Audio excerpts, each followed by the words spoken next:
નમસ્કાર મિત્રો, શ્રી સારસ્વત વિદ્યાલય રાતાવાપી આપ સૌનું હાર્દિક સ્વાગત કરે છે.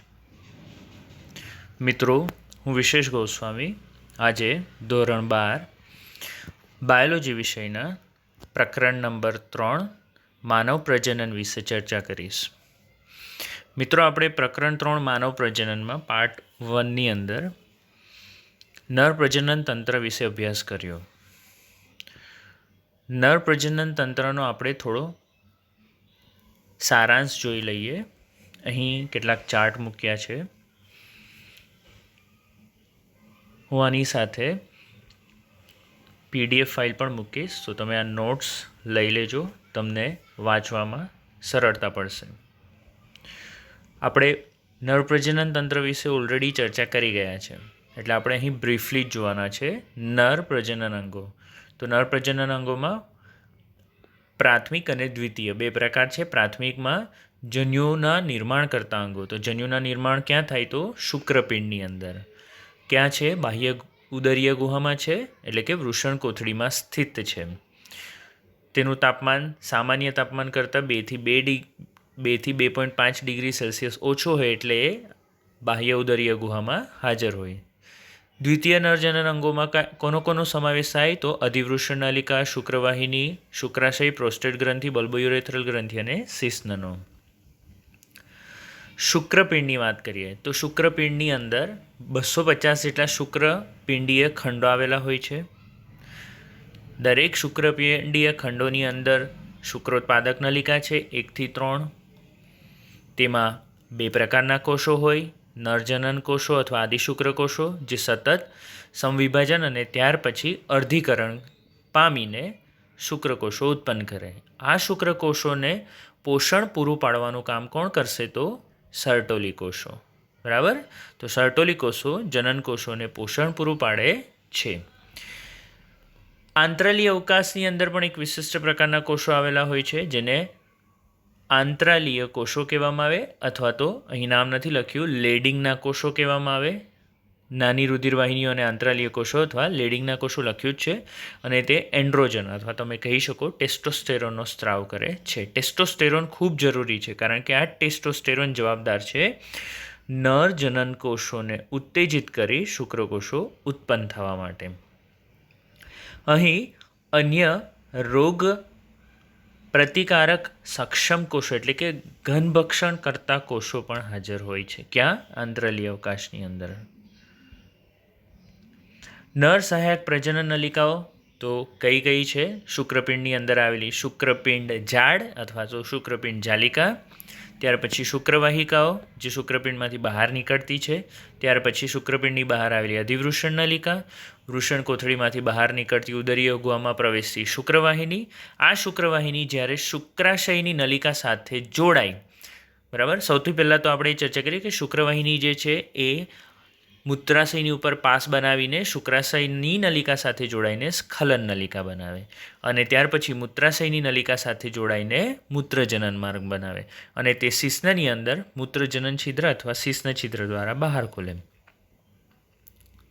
મિત્રો, આ દરેકે દરેક ટોપિક આપણે સવિસ્તાર પાર્ટ 1ની અંદર જોયો છે આકૃતિ સહિત, એટલે મેં અહીંયા આકૃતિ નથી મૂકી, ફક્ત સારાંશ જ મૂક્યો છે. શિશ્ન બાહ્ય પ્રજનન અંગ છે. ખાસ પ્રકારની પેશીનું બનેલું છે, જે શિશ્નને ઉત્થાનમાં મદદ કરે છે. તમને યાદ હોય તો 2 પેશીઓ, સ્નાયુ પેશીઓ આપણે ચર્ચા કરી હતી, એની ડાયાગ્રામ પણ મૂકી હતી, જેથી શુક્રકોષ યોનિ માર્ગમાં સ્થાનાંતર પામી શકે. અંતનો ભાગ ફૂલેલો છે, જેને શિશ્નાગ્ર કહેવાય. વિશિષ્ટ પ્રકારની શિથિલ પટલથી આવરિત હોય, જેને અગ્રત્વચા કહેવાય. નરસહાયક ગ્રંથિઓમાં કઈ છે? શુક્રાશય એક જોડ. મિત્રો, જોડ છે કે એક જ છે? ખાસ યાદ રાખવું, નીટમાં પૂછાય છે. પ્રોસ્ટેટ ગ્રંથિ એક જ છે, અને બલ્બોયુરેથ્રલ ગ્રંથિ અથવા તો કાઉપરની ગ્રંથિ એક જોડ છે. આ 3નો સ્ત્રાવ જ્યારે થશે ત્યારે વીર્યનું નિર્માણ થશે, કે જે કયા ઘટકો ધરાવે? લખ્યું છે અહીંયા: ફ્રુક્ટોઝ, પ્રોસ્ટાગ્લેન્ડિન, સાઇટ્રિક એસિડ, કેલ્શિયમ અને કેટલાક ઉત્સેચકો. બલ્બોયુરેથ્રલ ગ્રંથિ જે છે, બલ્બોયુરેથ્રલ ગ્રંથિ ચોક્કસ પ્રકારનો સ્ત્રાવ કરે છે સ્નિગ્ધ પદાર્થનો, જે શિશ્નના ઊંજણમાં મદદ કરે અને શિશ્નીય મૂત્રજનન માર્ગમાં માધ્યમને આલ્કલાઇન પણ બનાવે છે, જેથી પ્રજનનની પ્રક્રિયા સરળ બનશે. મિત્રો, આજે આપણે નવો ટોપિક સ્ટાર્ટ કરીશું માદા પ્રજનન તંત્ર વિશે. તો મિત્રો માદા પ્રજનન તંત્ર જે છે એ દેખાવમાં અહીં ભલે સરળ હોય, નામ નિર્દેશન ઓછા હોય, પરંતુ ખૂબ જ જટિલ છે. તો શા માટે જટિલ છે? કારણ કે અહીં દર મહિને માસિક ચક્ર અથવા તો તમે કહી શકો માસિક સ્ત્રાવ અહીં થાય છે, પ્લસ અહીં 9 મહિના સુધી ગર્ભનો વિકાસ પણ થાય છે. ફલનની પ્રક્રિયા પણ માદા પ્રજનન તંત્રની અંદર જ થાય છે. તો આ બધી જ પ્રક્રિયાઓ માદા પ્રજનન તંત્રમાં થતી હોવાથી એ ખૂબ જ જટિલ રચના છે. તો મિત્રો આપણે એના વિશે ચર્ચા કરીશું. અહીં તમે જોઈ શકો છો ગર્ભાશય છે ઊંધા નાસપતિ જેવું, એની આગળની તરફ શું છે? મૂત્રાશય, અને પાછળની તરફ છે મળાશય. જે ગર્ભાશય છે એ ગર્ભાશયના મુખ પ્રદેશને ગ્રીવા કહેવામાં આવે. મિત્રો અહીંયા ઉપર લખ્યું છે ગ્રીવા, બરાબર? તમે અહીં વાંચી શકો છો, અહીં ઉપર લખ્યું છે ગ્રીવા, એટલે કે આ પ્રદેશને ગ્રીવા કહેવાય. ત્યાર પછી આ નીચેનો જે પ્રદેશ છે તેને કહેવાશે યોનિ. યોનિ જે છે એ યોનિ આગળ વધીને યોનિ માર્ગમાં ખુલે છે. આ જે આગળનો પ્રદેશ છે એને પ્યુબિક સિમ્ફાઇસિસ કહેવામાં આવે છે, અને ત્યાં પ્યુબિક વાળ પણ જોવા મળે છે. એ સિવાય બાહ્ય પ્રજનન અંગો પણ અહીં આપેલા છે, જેના વિશે આપણે ટૂંક સમયમાં ચર્ચા કરીશું. આગળની તરફ આપણે મૂત્રાશય અને મૂત્રમાર્ગ છે. મિત્રો અહીં આપણે માદા પ્રજનન દર્શાવતી છેદની રેખાકૃતિ જોઈએ. તો અહીં દરેકે દરેક લેબલિંગ આપ્યા છે, ધ્યાનથી આપણે જોઈશું. તો સૌથી પહેલાં અહીં છે અંડપિંડ. અંડપિંડ જે છે, અંડપિંડ સીધું અંડવાહિની સાથે જોડાયેલું હોતું નથી, યાદ રાખજો. તો આ છે અંડવાહિની. હવે અંડવાહિનીના કેટલાક પ્રદેશો છે. તો અંડવાહિનીનો ગર્ભાશયની નજીકનો પ્રદેશ જે છે એને ઇથમસ, અથવા કેટલીક જગ્યાએ તમે સ્પેલિંગ જોશો તો ઇસ્થમસ આવેલું હોય છે. ઇસ્થમસ પછી જે ફૂલેલો ભાગ છે એને તુંબિકા કહેવામાં આવે છે. શું કહેવામાં આવે છે મિત્રો? ફૂલેલો ભાગ, એને શું કહેવામાં આવે? તુંબિકા.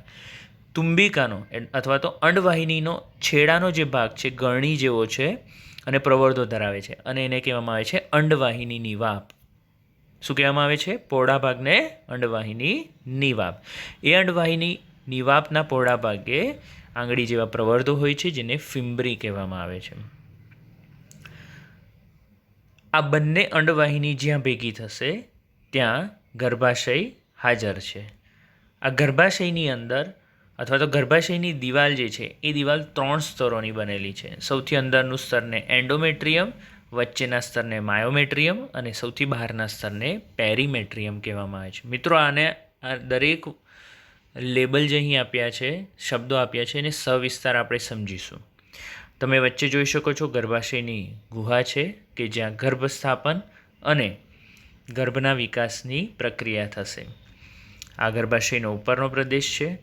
ગર્ભાશયના મુખ પ્રદેશને ગ્રીવા કહેવામાં આવે છે. ઇંગ્લિશમાં એને સર્વિક્સ કહેવામાં આવે.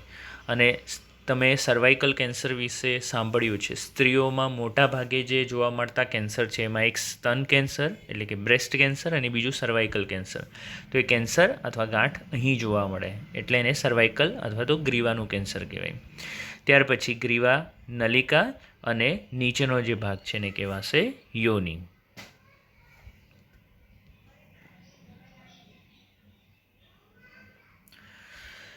માદા પ્રજનન તંત્ર. તો માદા પ્રજનન તંત્ર ક્યાં આવેલું છે? નિતંબ પ્રદેશમાં. અહીં અંડપિંડ પણ શરીરની અંદર જ છે, પુરુષની જેમ બહાર નથી, યાદ રાખજો. તો એમાં કયા અંગો આવેલા છે? તો તેમાં એક જોડ અંડપિંડો, એક જોડ અંડવાહિની, ગર્ભાશય, આ બધું હવે એક આવશે. એક ગર્ભાશય, એક ગ્રીવા, એક યોનિમાર્ગ અને બાહ્ય જનનેન્દ્રિયોનો સમાવેશ થાય છે. મિત્રો અહીં આકૃતિ ફરીથી મૂકી છે, તમે જોઈ શકો છો. દરેકે દરેક વસ્તુ દર્શાવ્યું છે. એક જોડ અંડપિંડ, એક જોડ અંડવાહિની, ત્યાર પછી એક ગર્ભાશય, એક ગ્રીવા, એક યોનિ અને બાહ્ય જનનેન્દ્રિયો આવેલી હોય છે. આ સાથે સહાયક પ્રજનન ગ્રંથિ તરીકે સ્તન ગ્રંથિઓ પણ આવેલી હોય છે, જે આપણે ટૂંક સમયમાં ભણીશું. આ બધા જ અંગો અંડકોષપાત એટલે કે અંડકોષ અંડપિંડમાંથી બહાર નીકળવું, આ પ્રક્રિયાને અંડકોષપાત કહેવાય. તો કઈ કઈ પ્રક્રિયાઓ થશે આ અંગોમાં? અંડકોષપાતની પ્રક્રિયા, ફલનની પ્રક્રિયા, ગર્ભધારણની પ્રક્રિયા, બાળ જન્મ અને બાળ સંભાળની ક્રિયાઓમાં મદદરૂપ થાય છે. આ અંગો આટલી પ્રક્રિયાઓમાં મદદરૂપ થાય એટલે જ માદા પ્રજનન તંત્ર ખૂબ જટિલ છે એવું કહેવાય. તો મિત્રો ફરીથી જોઈએ, અંડકોષપાત એટલે મેં તમને કીધું તેમ અંડપિંડની અંદર અંડકોષ જે છે એ અંડકોષ બહાર નીકળવું એને અંડકોષપાત કહેવાય. ત્યાર પછી ફલનની પ્રક્રિયા, તો એ ફલનની પ્રક્રિયા અંડવાહિનીમાં થશે. ગર્ભધારણની પ્રક્રિયા, તો એ ગર્ભાશયમાં થશે. બાળ સંભાળ અથવા તો બાળ વિકાસની જે પ્રક્રિયા છે એ પણ ગર્ભાશયની અંદર થશે. અને બાળ જન્મ અથવા તો પ્રસૂતિની જે પ્રક્રિયા છે એ ગર્ભાશયથી થઈને ગ્રીવાથી થઈને યોનિ માર્ગથી બહાર આવશે. અંડપિંડો વિશે ચર્ચા કરીએ તો મિત્રો અહીં અંડપિંડ આકૃતિમાં દર્શાવ્યું છે, આપણે એને સવિસ્તાર પછીથી ફરીથી સમજીશું. અંડપિંડો, તો અંડપિંડો એ અંડકોષો અને સ્ટીરોઇડ અંતઃસ્ત્રાવ ઉત્પન્ન કરતા મુખ્ય માદા જાતિ અંગો છે. તો બે વસ્તુ ઉત્પન્ન કરે. કયું? અંડપિંડો એ અંડકોષ ઉત્પન્ન કરે અને બીજું સ્ટીરોઇડ અંતઃસ્ત્રાવ, બરાબર, જેમાં ખાસ મુખ્ય બે આવશે, ઇસ્ટ્રોજન અને પ્રોજેસ્ટેરોન. સ્થાન ક્યાં છે? તો ઉદરના નીચેના ભાગે દરેક બાજુએ ગોઠવાયેલું હોય છે. કદ છે એનું 2 થી 4 સેન્ટીમીટર લંબાઈ ધરાવતું. દરેક અંડપિંડ નિતંબની દિવાલ, નિતંબ પ્રદેશ એટલે કે આપણા પેટ પછીનો નીચેનો જે પ્રદેશ છે એને નિતંબ પ્રદેશ કહેવાય. તો નિતંબની દિવાલ સાથે અને ગર્ભાશય સાથે ખાલી જગ્યા દ્વારા જોડાયેલ છે. મિત્રો આ પૂછાય છે એક્ઝામમાં. શેના દ્વારા? સ્નાયુબદ્ધ દ્વારા. મિત્રો આપણે સંયોજક પેશી ભણી છે અને સંયોજક પેશીની અંદર સ્નાયુબદ્ધ અને અસ્થિબદ્ધ વિશે પણ ચર્ચા કરી છે. તો તમને યાદ ન હોય તો એકવાર 11th સ્ટાન્ડર્ડની બુક તમે જોઈ શકો છો. તો સ્નાયુબદ્ધ દ્વારા જોડાયેલી હોય છે. દરેક અંડપિંડ પાતળા અધિચ્છદ દ્વારા આવૃત હોય છે. એટલે કે બહારની તરફ એક અધિચ્છદ અથવા આવરણ હોય એને આવરણને અધિચ્છદ કહેવાય. તો પાતળા અધિચ્છદ દ્વારા આવૃત હોય છે. અંડપિંડ છે, અંડપિંડનો સૌથી બહારનું સ્તર એને કહેવીશું આપણે પાતળું અધિચ્છદ. અને અંડપિંડ જે છે અંડપિંડ આધારકને આવરે છે. તો મિત્રો આમ જોવા જઈએ તો અંડપિંડ જે છે બે વિસ્તારમાં વિભાજિત થયેલું છે. આ અંડપિંડની આકૃતિ છે, બરાબર છે, ધારી લો. તો એ બે પ્રદેશમાં વિભાજિત થયેલો છે. વચ્ચેનો પ્રદેશ જે છે એને આપણે કહીશું મજ્જક પ્રદેશ, બરાબર, અને બહારનો જે વિસ્તાર છે એને આપણે કહીશું બાહ્યક પ્રદેશ, બરાબર. પરિઘવર્તી બાહ્યક પ્રદેશ અને અંદરનો મજ્જક પ્રદેશ એમ બે વિસ્તારમાં વિભાજિત થયેલું છે આખું આધારક વિસ્તાર.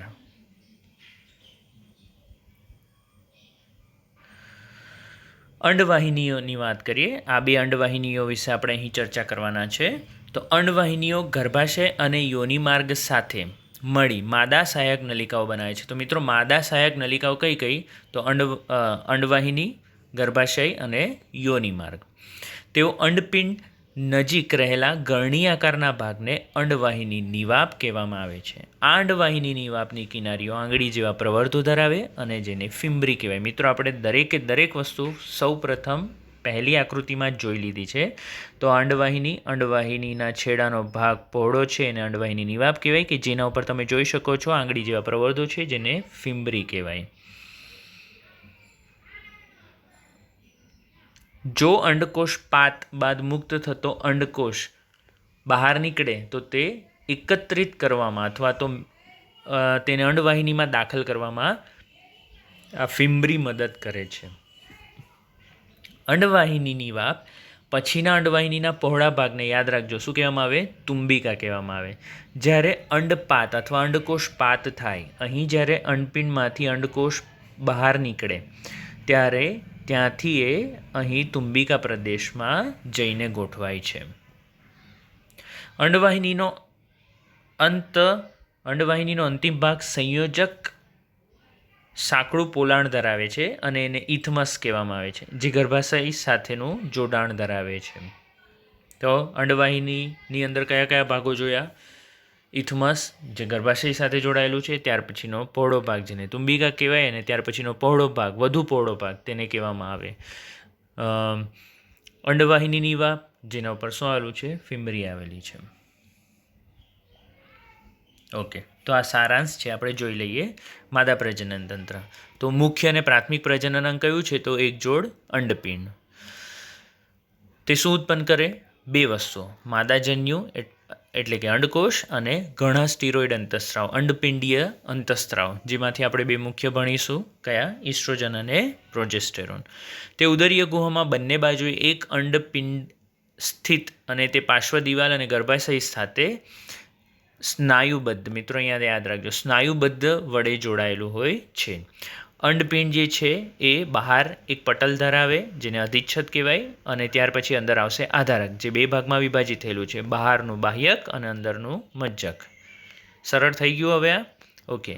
દ્વિતીય અથવા સહાયક પ્રજનન અંગની અંદર આપણે માદા સહાયક નલિકાઓ જોઈએ તો કઈ કઈ? એક જોડ અંડવાહિની, જેને ફેલોપિયન ટ્યુબ પણ કહેવાય, એક ગર્ભાશય, ગ્રીવા અને યોનિમાર્ગ. અંડવાહિની નિવાપ ગરણી આકારનો. ઓકે, હવે આપણે ચર્ચા કરીશું અંડવાહિનીનું. તો અંડવાહિની નિવાપ ગરણી આકારનો, પક્ષમો એટલે કે ફિમ્બરીયુક્ત હોય, અંડપતન પછી અંડકોષને ગ્રહણ કરવામાં મદદ કરે. પહોળા ભાગને તુંબિકા કહેવાય અને છેડાના ભાગને ઇથમસ કહેવામાં આવે, જે ગર્ભાશય સાથે જોડાયેલો હોય. તુંબિકા અને ઇથમસ જે છે, બરાબર, એ જોડાણ સ્થાને, જ્યાં તુંબિકા અને ઇથમસ પ્રદેશ જોડાયેલો હોય એ સ્થાને ફલનની પ્રક્રિયા થાય છે. એટલે કે શુક્રકોષ અને અંડકોષનું મિલન ક્યાં થશે? તો તુંબિકીય ઇથમસ જોડાણ સ્થાને. આ નીટમાં પૂછાઈ શકે એવો પ્રશ્ન છે. ગર્ભાશયની ચર્ચા કરીશું. તો અહીં ગર્ભાશયની આકૃતિ દર્શાવી છે. ગર્ભાશય એ એક જ છે, તેને કુખ પણ કહેવામાં આવે. તે આકારમાં ઊંધા નાસ્પતિ જેવો છે. આપણે સૌથી પહેલી આકૃતિ જોઈ ત્યારે જ મેં આ સ્પષ્ટ કર્યું હતું તમને. તે નિતંબની દિવાલ સાથે જોડાયેલ સ્નાયુબદ્ધ દ્વારા આધાર પામેલ છે. તો મિત્રો, નિતંબની અંદર જે સ્નાયુબદ્ધ છે એ સ્નાયુબદ્ધ અંડપિંડને પણ ગોઠવી રાખેલો છે અને આ ગર્ભાશયને પણ જગ્યા પર ગોઠવી રાખે છે. ગર્ભાશય એ યોનિ માર્ગમાં સાંકડી ગ્રીવા દ્વારા ખુલે છે. તો ગર્ભાશય જે છે એ નીચેની તરફ સાંકડી ગ્રીવા દ્વારા ખુલે છે. તો આ જે પ્રદેશ છે એને આપણે કહીશું ગ્રીવા પ્રદેશ, કે જેના દ્વારા એ ક્યાં ખુલે છે? યોનિ માર્ગમાં ખુલે છે. ગ્રીવાના પોલાણને ગ્રીવા નળી કહેવાય. તો ગ્રીવા નલિકા અહીં આકૃતિમાં દર્શાવી છે. ગ્રીવાની અંદર જે એક નળી જેવી છે, જેને કહેવામાં આવે ગ્રીવા નળી, જે યોનિમાર્ગ સાથે જોડાઈને જન્મનળી અથવા પ્રસૂતિ માર્ગ બનાવે છે. બરાબર છે? તો મિત્રો યાદ રાખજો, ગ્રીવા નળી વત્તા યોનિમાર્ગ, આ બંને જ્યારે ભેગા થાય તો શું બનાવે? જન્મનળી અથવા તો પ્રસૂતિ માર્ગ. એક્ઝામમાં પૂછી શકાય એવો પ્રશ્ન છે. ગર્ભાશયની દિવાલની પેશીમાં 3 સ્તરો જોવા મળે. 3 સ્તરો વિશે આપણે અત્યારે ટૂંકમાં ચર્ચા કરી હતી. સૌથી બહારનું સ્તર એટલે કે આ સૌથી બહારનું સ્તર એને કહેવામાં આવે પેરીમેટ્રિયમ. મધ્ય સ્તર એને કહેવામાં આવે માયોમેટ્રિયમ. સૌથી અંદરનું અને મુખ્ય સ્તર જેને કહેવામાં આવે એન્ડોમેટ્રિયમ. સૌથી બહારનું પાતળું બાહ્ય સ્તર જેને પેરીમેટ્રિયમ કહેવાય. ત્યાર પછી અરેખી સ્નાયુઓનું જાડું સ્તર, તો તેને કહેવાય માયોમેટ્રિયમ, જે બાળકના પ્રસવ દરમિયાન મજબૂત સંકોચન પ્રેરે છે. મિત્રો, આપણે પ્રસવ પીડા, લેબર પેઇન વિશે ચર્ચા કરીશું પ્રસૂતિની પ્રક્રિયા જ્યારે ભણીશું ત્યારે. તો ત્યારે આ અરેખી સ્નાયુ ખૂબ મદદરૂપ થાય છે. મિત્રો, આપણે ભણી ગયા છે 3 પ્રકારના સ્નાયુઓ: રેખી સ્નાયુ, અરેખી સ્નાયુ અને હૃદ સ્નાયુઓ. 11મા ધોરણમાં તમે આ ભણ્યા જ છો. રેખી સ્નાયુ એટલે કે આપણે હલનચલનની પ્રક્રિયા જે આપણે આપણી ઈચ્છા મુજબ કરતા હોય એ રેખી સ્નાયુઓની મદદથી કરીએ. અરેખી સ્નાયુ આપણા પાચન માર્ગમાં આવેલા અરેખી સ્નાયુ જે આપણા કહ્યા મુજબ કામ નહીં કરશે. બરાબર છે? તો એ અરેખી સ્નાયુઓનો પ્રકાર છે. તો અહીં પણ માયોમેટ્રિયમની અંદર અરેખી સ્નાયુ આવેલા હોય છે, જે પ્રસૂતિની પ્રક્રિયામાં મદદ કરે છે. સૌથી અંદરનું અને મુખ્ય સ્તર, ગ્રંથિમય સ્તર, એન્ડોમેટ્રિયમ, જે ગર્ભાશયની ગુહાનું અસ્તર બનાવે છે. એન્ડોમેટ્રિયમ એ ઋતુચક્ર દરમિયાન ચક્રીય ફેરફારોમાંથી પસાર થાય છે, જે સવિસ્તાર આપણે ટૂંક સમયમાં ભણીશું.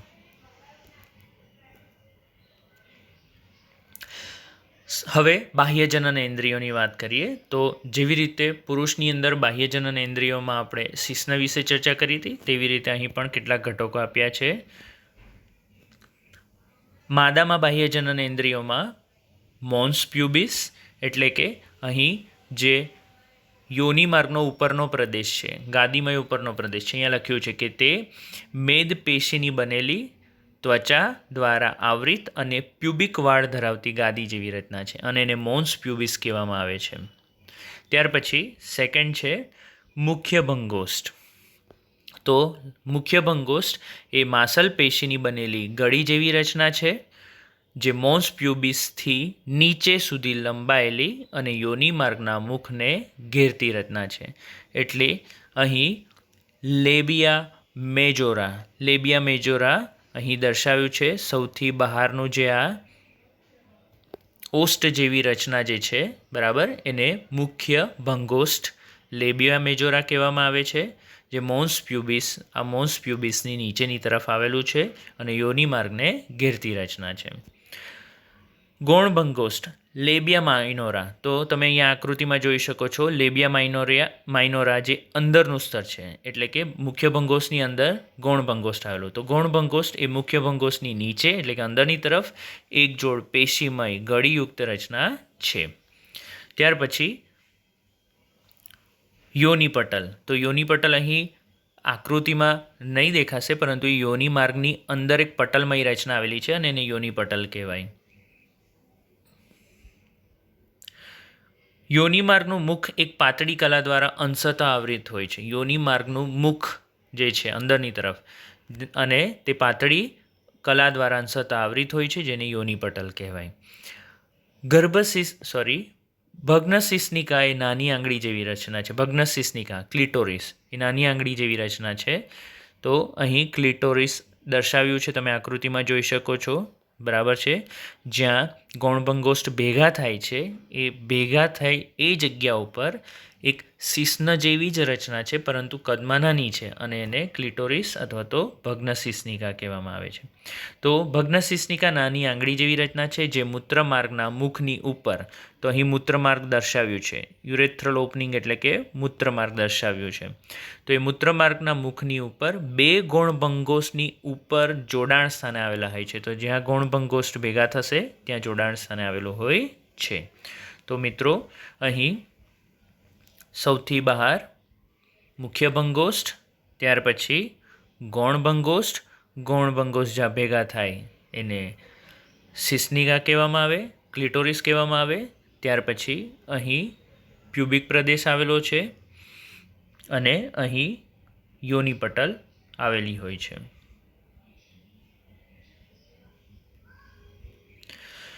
તો આપણે ચર્ચા કરી લીધી ગર્ભાશય ઊંધા નાસપતિ આકારનું, નિતંબ ગુહાની અંદર પશ્વ દિવાલમાં સ્નાયુબદ્ધ, મિત્રો યાદ રાખજો અહીંયા સ્નાયુબદ્ધ દ્વારા જોડાયેલું છે, રક્ષાયેલું છે.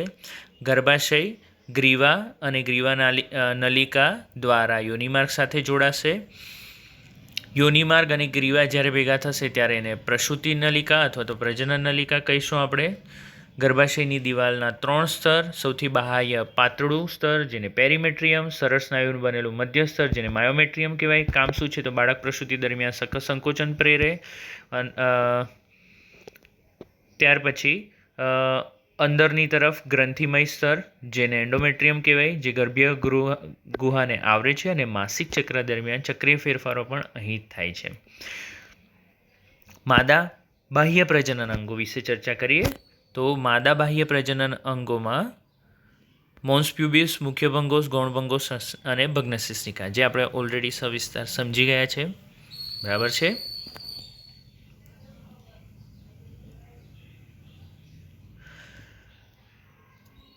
અહીં કેટલાક તથ્યો આપ્યા છે, એના વિશે ચર્ચા કરવી ખૂબ જરૂરી છે.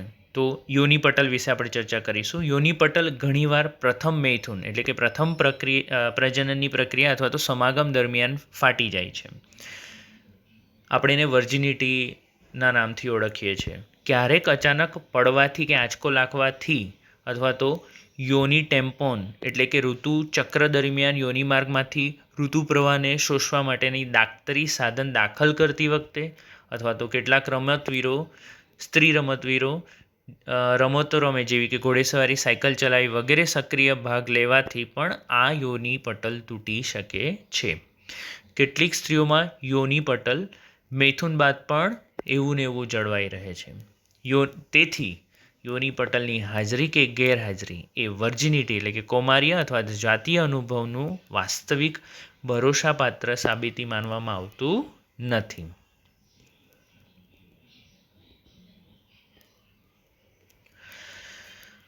સ્તન ગ્રંથિ સહાયક પ્રજનન ગ્રંથિ માદા પ્રજનન ગ્રંથિમાં આપણે સ્તન ગ્રંથિ વિશે ચર્ચા કરીશું. તો સૌપ્રથમ આપણે સ્તન ગ્રંથિ નામ નિર્દેશન જોઈ લઈએ.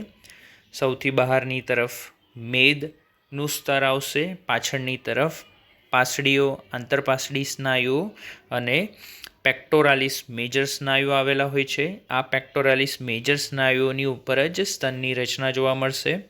બરાબર છે. સૌથી પહેલાં જે મુખ્ય ખંડ છે એને કહેવામાં આવશે સ્તનખંડો. આ સ્તનખંડોની અંદર નાની નાની સ્તન કુપિકાઓ આવેલી હોય છે. સ્તન કુપિકાઓ ક્યાં ખુલશે? તો સ્તન નલિકાની અંદર ખુલશે. સ્તન નલિકા ક્યાં ખુલશે? તો તુંબિકામાં ખુલશે. તુંબિકા ક્યાં ખુલશે? તો દુગ્ધનળીમાં. અને આ જે દુગ્ધનળી છે એ નિપલ દ્વારા બહાર આવશે. મિત્રો, અહીં સૌથી પહેલાં આપણે જોઈ લઈએ નિપલમાં જોવા મળતી દુગ્ધનળી. બરાબર છે. એ દુગ્ધનળી આગળ વધશે તો એને આપણે કહીશું તુંબિકા. તુંબિકા જે છે આગળ વિભાજિત થાય તો એને કહીશું સ્તનનલિકા. એ સ્તનનલિકા જે છે એ નાના નાના ખંડોમાં વિભાજિત થશે અને એને કહીશું સ્તન કુપિકાઓ. એ સ્તન કુપિકાઓ વિશિષ્ટ ખંડોમાં હાજર હોય છે અને એને કહીશું સ્તનખંડો.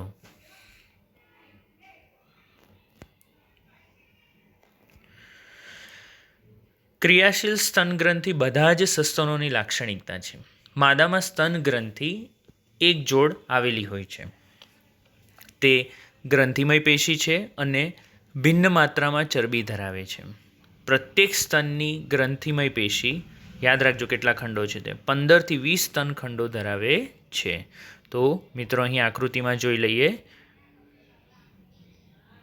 આવા 15 થી 20 ખંડો અહીં જોવા મળે છે.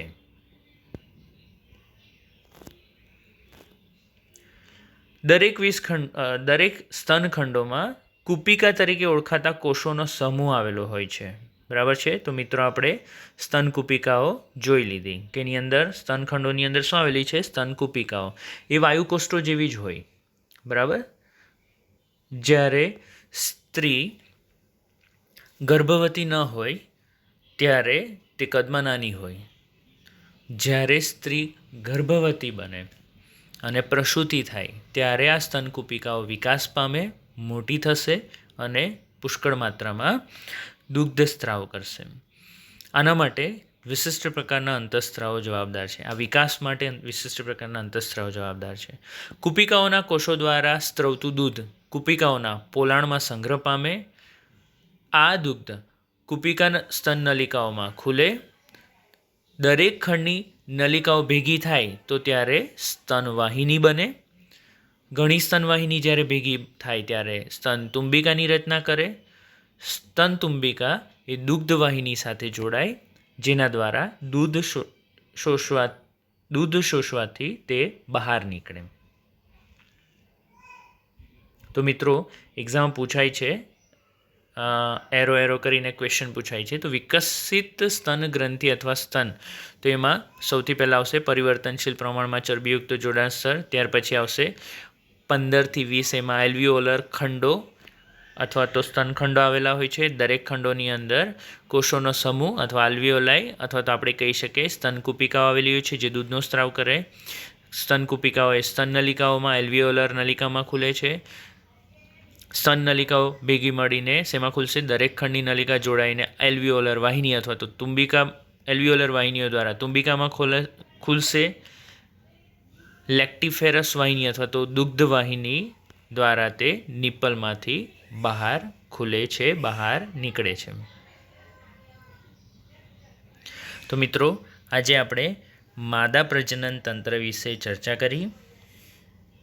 મિત્રો, થોડીક એક્સ્ટ્રા પોઈન્ટ્સ વિશે ચર્ચા કરીએ તો શરીરમાં સૌથી લાંબા અરેખી સ્નાયુઓ ગર્ભાવસ્થા દરમિયાન ગર્ભાશયની દિવાલમાં જોવા મળે. તો મિત્રો, એક્ઝામમાં તમને પૂછે કે સૌથી નીટ માટે કહું છું કે સૌથી લાંબા અરેખી સ્નાયુઓ ક્યાં જોવા મળે? તો એ ગર્ભાવસ્થા દરમિયાન જોવા મળે અને તે ગર્ભાશયની દિવાલમાં.